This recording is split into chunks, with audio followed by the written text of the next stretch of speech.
রাসূলুল্লাহ উহুদের ময়দানে আওয়াজ দিয়ে ভেঙে গেল, রক্ত প্রবাহিত হতে রইল। সাহাবারা ওই রক্তটা পান করে নিয়েছে।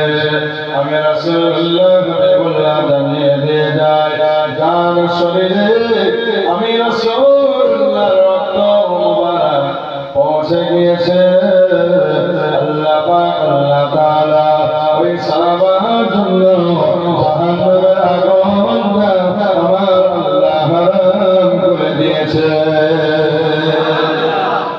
জোরে বলেন সুবহানাল্লাহ। কি অসুবিধা হয় না? বললেই হলো আমি বানাবা নাউজুবিল্লাহ বলে আমার রক্ত গড়িয়ে গেল, হারাম, খাওয়া যাবে না। और अल्लाह हमें बोलते मेरे कौन जिसके बदन के अंदर जिस्म के अंदर पहुंच गया, मैं ऐलान कर रहा